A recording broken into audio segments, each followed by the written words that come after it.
So thank you for attending. As the banner says and the letter, this is an electoral safety workshop. So safety, not security. I think we're having the security meeting on Thursday, inshallah, with Tango. So this is safety, and when we talk about safety, we're talking about health.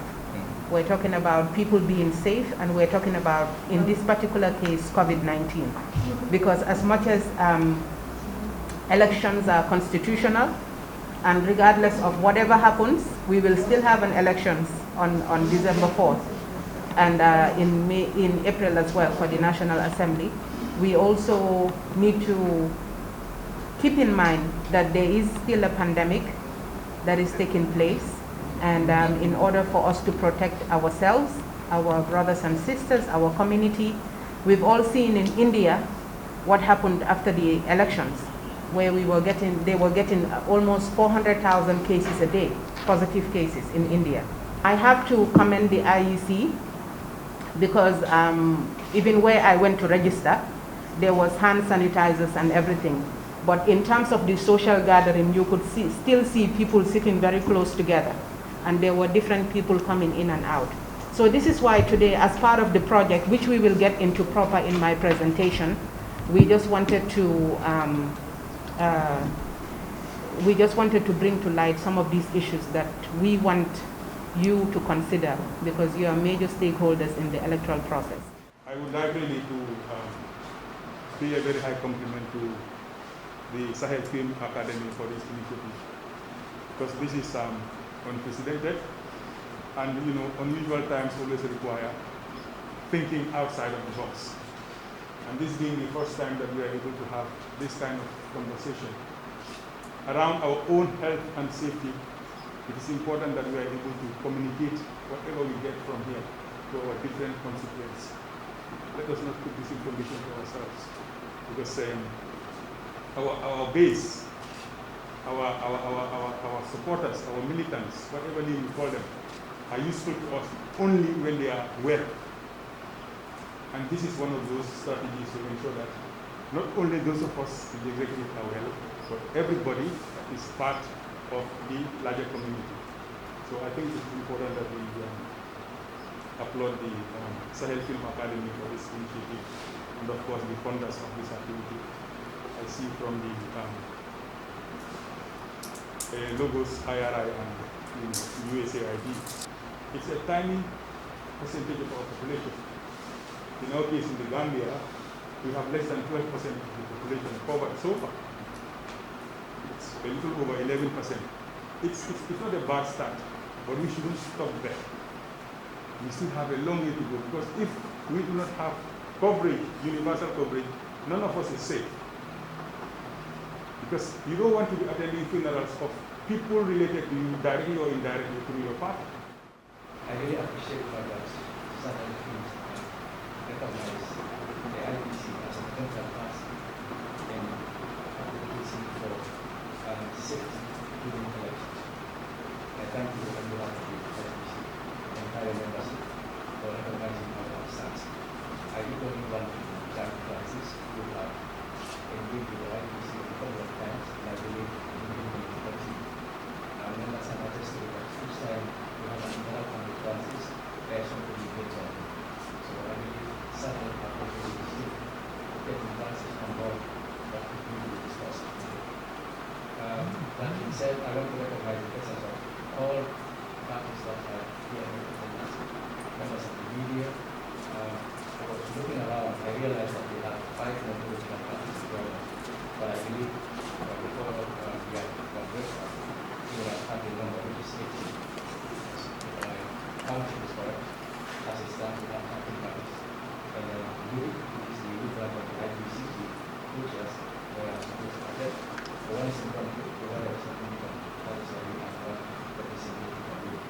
That is something that we can say 20%. That being said, I want to remind ourselves, that is the IPC, that let's always remember that the Interparty Committee is established by registered political parties in the country as a tool for dialogue and cooperation. It is meant to common purpose of ensuring free, fair, and credible elections. So IPC, as I always reiterate, members of the IPC should never be surfacing the fact that we are giving out the function as IPC, we should not be seeking partisan.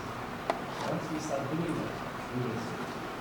And I think because of the trust and confidence that the partners have in us, this is why we acknowledge almost every other day we are engaged by a partner.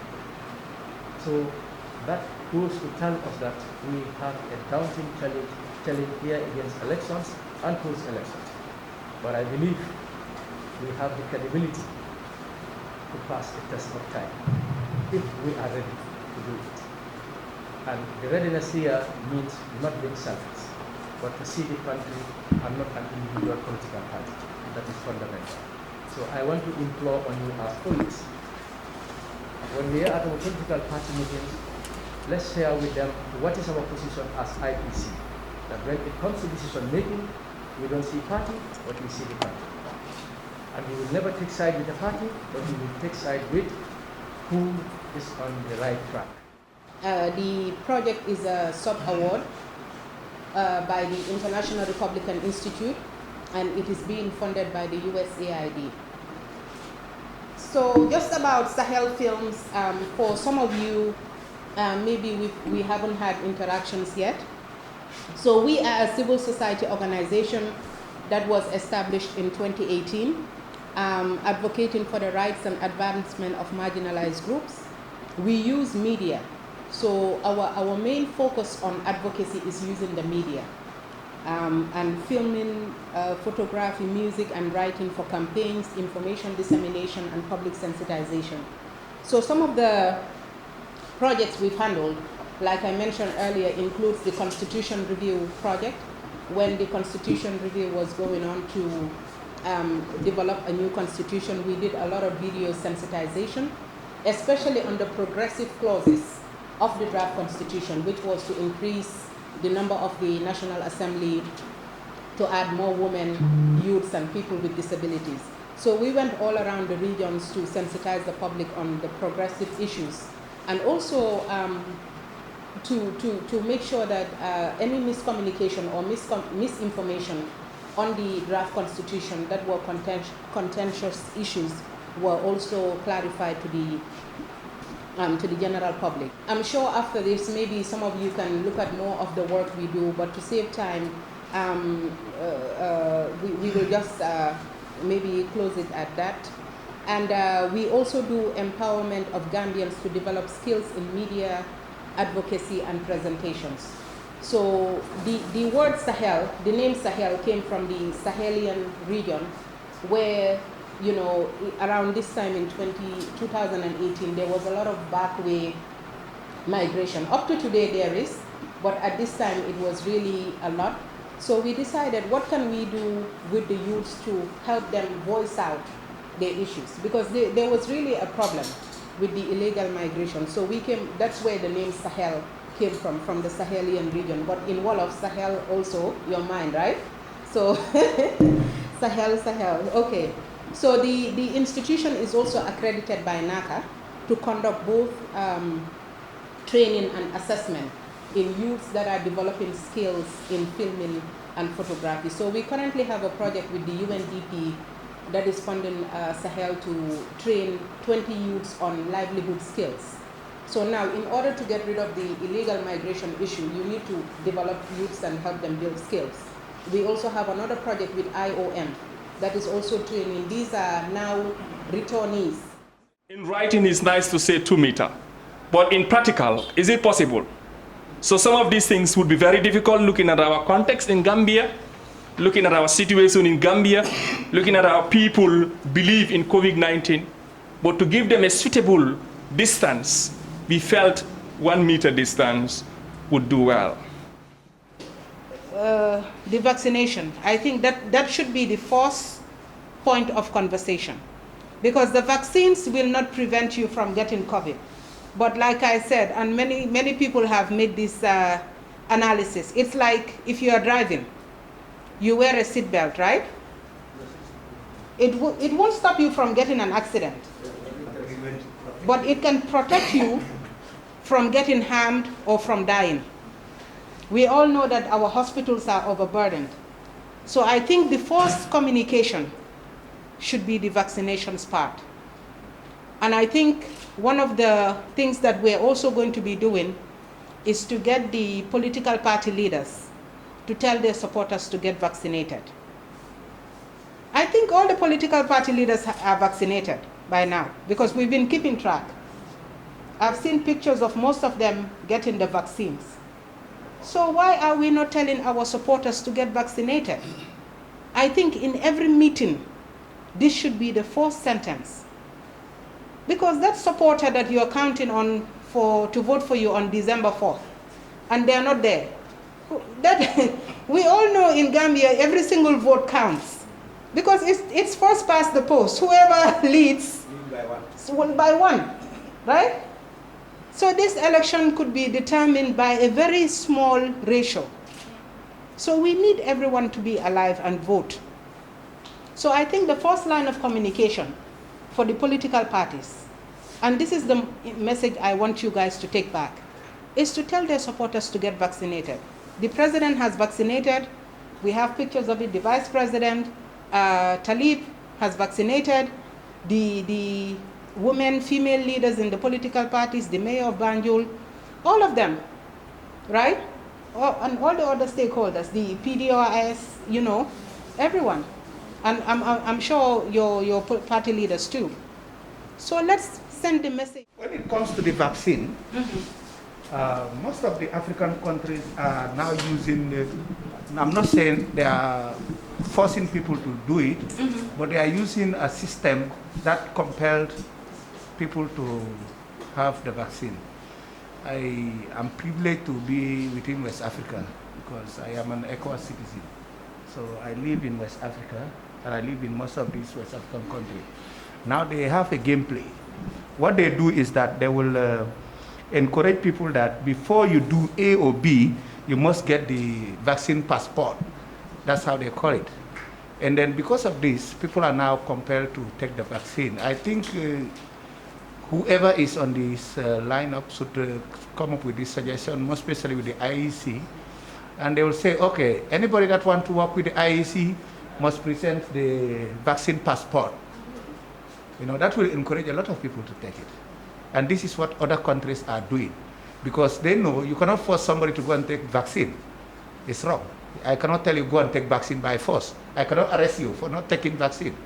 But I can compel you to do it in my own way. And I would say, okay, before you enter any government institutions, you must have the vaccine passport. Or before you are employed in any government institution, you must have a vaccine passport. Where we do filming in training in filming. And it's a training that is funded by UNDP. So what we told all applicants, it's a free training for them. But before we can accept you into the training, we need to make sure that you're vaccinated. Because all our staff are vaccinated, all our trainers are vaccinated. So we are not going to let one person or two people come and compromise us and the trainers and also the other 20 people that are.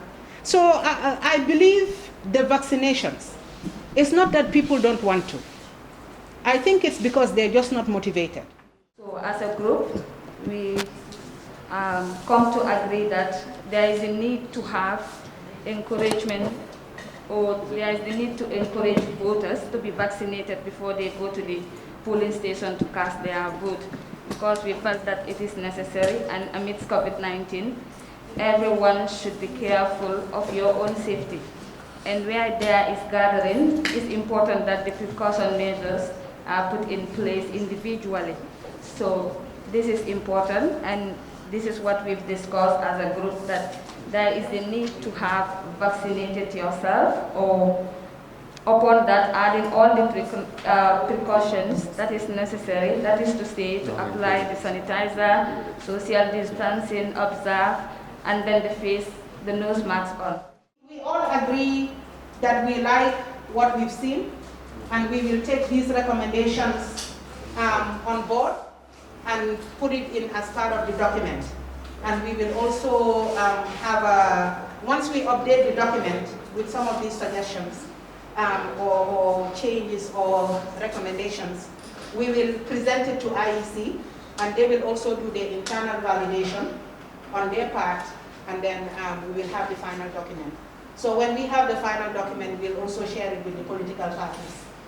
Okay? Yeah. All right. Thank you very much for being part of this activity. We really appreciate it.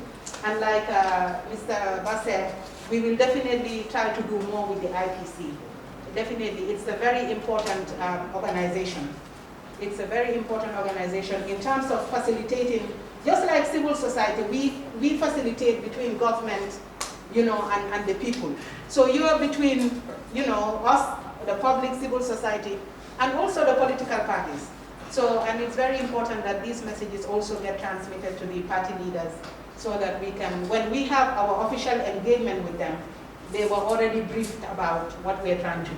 Saying that I appreciate being here in the first place, and also sharing, of course, ideas with representatives from different political parties. Although a lot has not been discussed about the safety of journalists, which I think is also very important, really. We are partners with the political parties. They are we are all stakeholders in this, and without also our safety, the public wouldn't be able to have all the information that will be shared in these different political rallies. So really, I'll begin by telling all these political representatives here to ensure that the media is given specific allocations in their different political rallies, and they ensure the space they give to the media is a bit conducive, so that also we will be able to protect ourselves, we'll be able to have a small social distancing to protect ourselves from COVID. That said, I'll say thank you very much to Sahel for giving us this opportunity, and to all those who, of course, turn up here today, for being here and for sharing their experiences with one another. I really appreciate the fact that Sahel Films have recognized the IPC as a potential partner in advocacy for safety during elections. I thank you on behalf of the IPC, the entire membership, for recognizing our stance. I equally want to thank Francis, who have engaged with the IPC on a couple of times, and I believe the engagement will continue. Members can attest to it that each time we have an interaction with Francis, there is something we gain from him. So I believe Sahel have not made a mistake of getting Francis on board what is going to be discussed today. That being said, I want to recognize the presence of all parties that are here in attendance, members of the media. I was looking around, I realized that we have 5 more political parties to join us, but I believe before we have from breakfast, we would have had the number, which is 18. Because if my counting is correct, as it stands, we have 13 parties. And then UBIC, which is the youth branch of the IPC, the co-chairs were supposed to attend. But one is in country, the other is not in the country. That is why we have one representative from UBIC. Notwithstanding, I can comfortably say they are fully represented.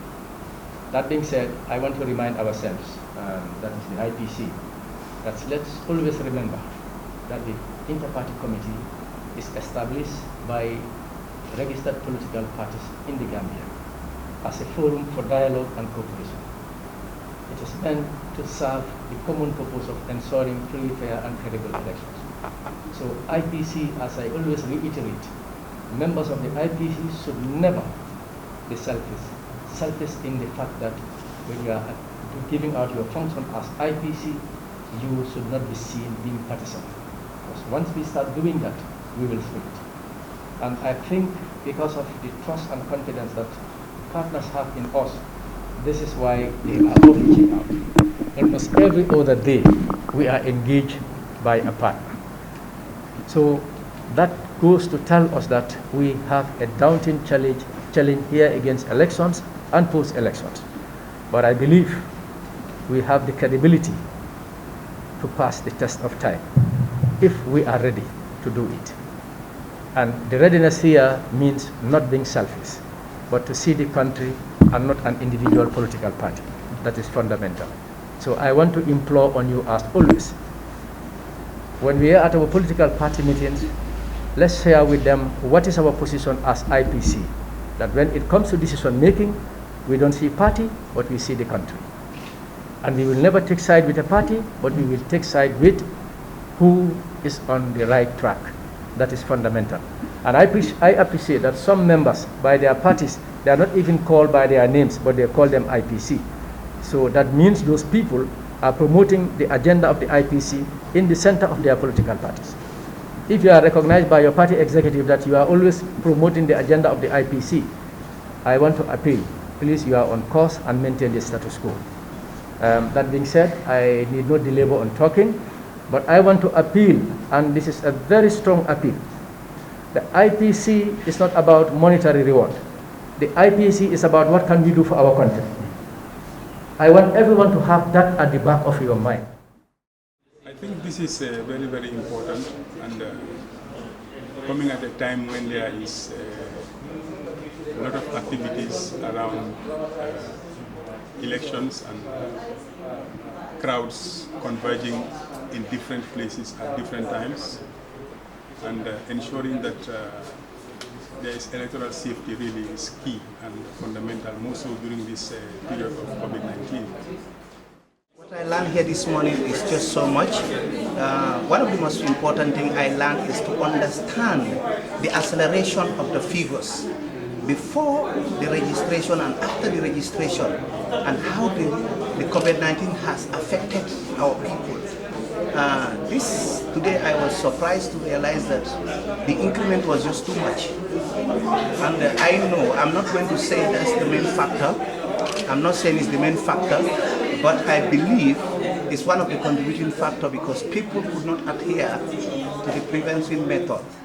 And they decided to stay, maybe they did not stay on distance, they did not use masks. Everybody was rushing to get a voter's card. You know, the agitation that people have to vote. I believe that was one of the reasons. So definitely I learned a lot from this today. Well, it is very nice to attend such a workshop because it tells us how to go into these elections observing COVID-19 precautions. And these are things that is don't wait to be told. To prevent yourself is better than to cure yourself. So everybody knows that COVID-19 is in existence, and to go into these elections, we need to take the precautions so that at least we will save ourselves. Because we have seen what have happened in other countries, in India and other places, where after the elections, the mass deaths that happened there. So all because the observation of this COVID-19 precaution was not in place properly. And I feel that to do this, you should start from your own home. As a politician or as a family member, make sure that all your family members have the precautions. They take care of these things. They put on the face masks. They have these sanitizers with them when they are going to vote, and make sure that at least they observe the distance, the 2 meter distance when going to vote. So these are things that are actually, when we observe these things, we'll be able to go through the elections in free and fair election. And to have a peaceful election also, you have to go there and vote and think of the Gambia first. Don't think of your political party. If you look at that as you are going to have problems with others, those who are not supporting you, you may have them as your enemies, when that is not correct. All what we need is credible leadership. So go there, you know the party you belong to, go and vote freely and then go home. Just tell your agenda before elections. And during the elections now, leave the people free to go into the box, vote, and go home and listen to the results. That's how we are going to have free and fair and peaceful and healthy elections. Kare sam Parliament Jiba, Councilor Eti Abuko, Jume di ticket di APRC, di IPC Ubik ko chair.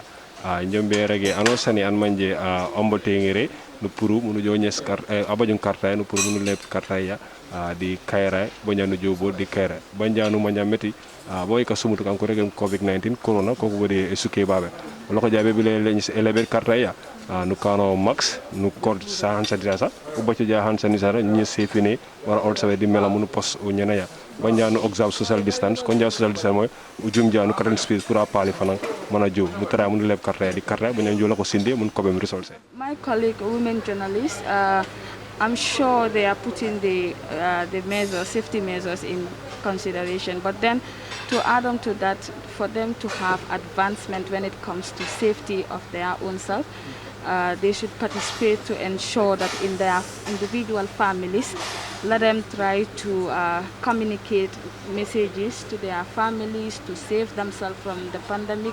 Let them concentrate and focus on their health through providing themselves the safety